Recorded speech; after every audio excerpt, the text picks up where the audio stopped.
तो आज तारीख है 12 नवंबर, दीपावली का दिन है और अभी रात के 3 बज रहे हैं। और मैं इतनी जल्दी में इसलिए हूँ क्योंकि 30 मिनट पहले मेरे दिमाग में आया कि मुझे दिवाली के दिन बैंगलोर में नहीं मैसूर में होना चाहिए। किसी ने सजेस्ट किया कि मैसूर में अच्छी दिवाली मनाई जाती है। बस फिर क्या था, मैं छोटा मोटा जो भी हिसाब किताब ट्रांसपोर्ट का लगा सकता था उसको कैलकुलेट करके कि कैसे जाना है, कहाँ जाना है, मैसूर के लिए निकल गया। भैया गेट ओपन कर दो।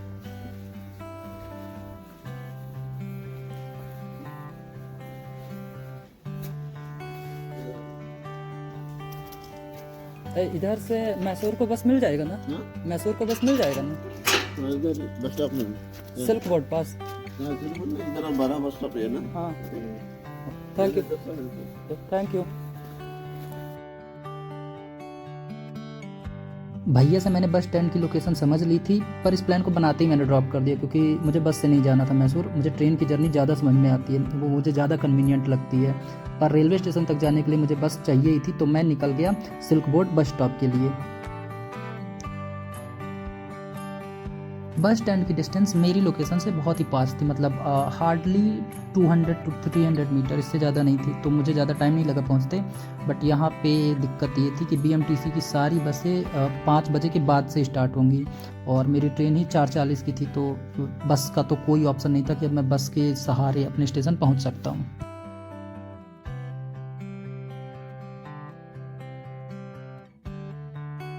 काफ़ी देर यहाँ वहाँ भटकने के बाद मुझे समझ में आ चुका था कि ना तो ये बस 5 बजे के पहले चलने वाली है और ना ही कोई ऑटो मिलेगी जो मुझे स्टेशन पहुँचा दे। अब सिर्फ रैपिडो ही है जो मुझे सही समय पर स्टेशन पहुँचा सकती है। मैंने तुरंत एक रैपिडो की और बहुत अच्छी चीज़ हुई कि 2 से 3 मिनट में ही रैपिडो मेरे पास आ गई। अगर दिन का समय होता तो इसे भी आने में 20 से 30 मिनट लग जाते और हो सकता था कि राइड कैंसिल भी हो जाए।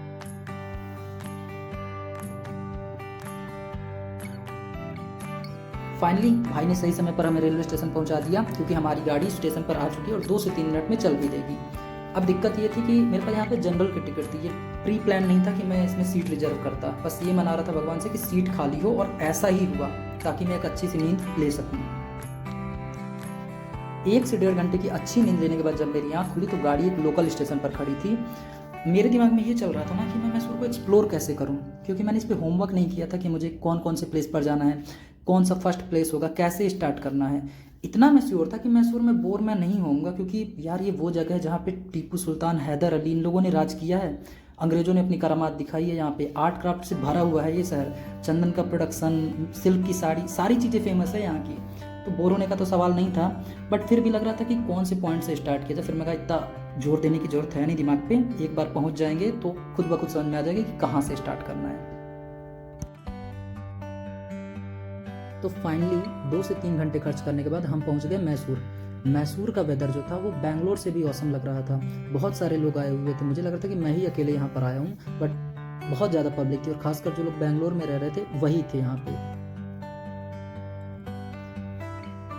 अब हमारा नेक्स्ट स्टेप था घूमने के लिए एक बाइक अरेंज करना। तो मैंने रेंटल वालों से बात किया और एक बाइक हायर कर ली थी और बस मैं सिर्फ डॉक्यूमेंट वेरिफिकेशन के काम के लिए उनके पास जा रहा था। मैंने एक स्कूटी हायर की थी एक्चुअली में, पर ना सारी चीज़ें पलट गई जब वहाँ पे डॉक्यूमेंट के टाइम पे ना मुझे समझ में आया कि मैंने एक ब्लंडर कर चुका हूँ। मैं अपना आधार कार्ड तो लेकर आया था, बट जो ड्राइविंग लाइसेंस था वो मेरे होम टाउन में ही था। तो मुझे ना चाहते हुए भी एक कैब करनी पड़ी जो मुझे उस समय कॉस्टली लग रही थी, but end of the day मुझे लगा कि ये वर्थ इट है क्योंकि मैंने जो भी सिटी में लोकेशन सेट की थी उसमें अगर मैं अकेले बाइक का मतलब तब है जब 2 लोग रहे और यहाँ पर मैं अकेले आया हुआ था, तो कैब ज़्यादा सही थी। यार मुझे ना बैंगलोर से ज़्यादा तो ये मैसूर सही लग रहा है। मैसूर भी मेन है देखने का। हाँ, वहाँ बैंगलोर में इतना ज़्यादा रश है ना, इतना ट्रैफिक है, हर चीज़ है ना कि मैं तो बैंगलोर दीवाना हो जाएगा आदमी, सिर पकड़ लेता हूँ। एक तो ज़रूरत से ज़्यादा महंगा, वही पागल हो जाता बैंगलोर वो सिटी के लिए। अभी क्या था ना कि दिवाली थी तो मुझे छुट्टी थी बट इतनी ज़्यादा नहीं थी कि घर जाऊँ, घर भी मेरा दूर है MP में। तो मैंने सोचा कि यार बैंगलोर में रहूँगा तो मैं रोने लग जाऊँगा। अकेला था, कोई था ही नहीं साथ में, तो फिर मैं कहा कि चलो घूम ही लिया जाए। कैसा सोचा? ठीक सोचा दादा? वही बैंगलोर में फायदा क्या। ड्राइवर बाबू को अपनी आप बीती बताते हुए हम पहुंच गए अपनी पहली डेस्टिनेशन चामुंडेश्वरी टेम्पल पे, जो कि मैसूर रेलवे स्टेशन से 13 किलोमीटर की डिस्टेंस पे है। यहाँ पे हमें सबसे पहले देखने को मिला the demon king Mahishasur. Actually में कहानी कुछ ऐसी है कि इस सिटी का नाम जो मैसूर आया है ना, वो कहीं ना कहीं महिषासुर से डिराइव होकर ही आया है, ठीक है। और इसके चारों तरफ ना लोग फ़ोटो खिंचा रहे थे महिषासुर के साथ, बट थोड़ा सा सिनेरियो चेंज हो जाता है जब यहाँ पे कुछ फॉरेनर्स आते हैं और हमारे लोग महिषासुर को छोड़ के उनके साथ फ़ोटो खिंचाने लग जाते हैं। पता नहीं हम इंडियंस के साथ क्या होता है कि हम फॉरेनर्स को देखते हैं ना तो हमें लगता है कि वो कुछ अलग ही हैं, हम उनके साथ फ़ोटो खिंचाने लग जाते हैं। मैं ऐसा क्यों बोल रहा हूँ, क्योंकि मैंने खुद भी उनके साथ 1-2 फ़ोटो खिंचाई थी। तो फ़ोटो शूट कंप्लीट करने के बाद हम चलते हैं चामुंडेश्वरी टेम्पल की तरफ। जो चामुंडेश्वरी देवी है ना, वो कर्नाटक राज्य की राज्य देवी हैं, ऐसा कहा जाता है।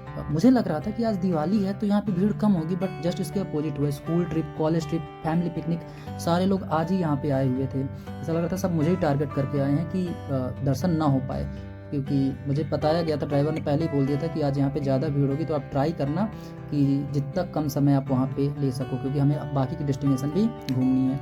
यहाँ पे चारों तरफ छोटा मोटा मार्केट लगा हुआ है, जिसमें आपको मोस्टली सैंडलवुड के सामान मिल जाएंगे, क्योंकि मैसूर में चंदन का प्रोडक्शन ज़्यादा होता है। यहाँ पे चंदन से बनी हुई चीज़ें लाइक कॉम्ब और हैंडीक्राफ्ट ईजिली मिल जाते हैं, और सिल्क का भी प्रोडक्शन ज़्यादा होता है, तो आपको सिल्क की साड़ी अच्छी जगह मिल जाएगी। अच्छी नहीं, बट अच्छे रेट में शायद मिल जाए, ऐसा कह सकते हैं। मुझे बाकी मुझे साड़ी वगैरह का कोई आइडिया है नहीं, तो देखते हैं आगे क्या होता है। चामुंडेश्वरी टेम्पल हम फाइनली पहुंच गए, और जैसा ड्राइवर बाबू ने कहा था, हमें वैसी ही भीड़ देखने को यहाँ पर मिली। ये जो भीड़ दिख रही है ना, ये तो बाहर है। इसके अलावा ना इधर एक सर्कुलर भीड़ लाइन लगी हुई थी, एक पूरा ट्रैक सा था, उस पर आपको लगना था, और 3 से 4 घंटे लगते तब जाके कहीं आपको दर्शन होते, और इतना टाइम हमारे पास था नहीं, क्योंकि हमें और भी डेस्टिनेशन पर जाना था। तो हमने चारों तरफ एक छोटा मोटा व्यू लिया, लोग कहीं पे पूजा कर रहे थे, वो सारी चीज़ों को कैप्चर किया, एक फ़ोटो खिंचाई, और बस चल दिए वापस। रास्ते में हमें हमारे फ्रेंड्स मिल गए, फॉरेनर फ्रेंड्स, जो कि गाय को काफ़ी प्यार कर रहे थे। हमारे लोग को नहीं समझ में आता, इन लोग को सब चीज़ें समझ में आ जाती हैं। She's a goddess for cows. Okay. No, you are. She has a great fondness for cow. She is a goddess for worshipping cows. For cow or all animals? Cows. Okay. Where are you from, ma'am? England. England. You all are from England? Okay.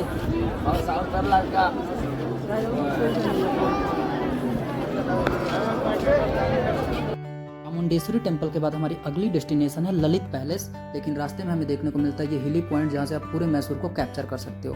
तो इस video में बस इतना ही। अगली जो video होगी उसमें हम ललित पैलेस, मैसूर पैलेस, जू और भी जितनी आसपास की जगह है उन सारी जगहों को कवर करेंगे। तो इस वीडियो में बस इतना ही।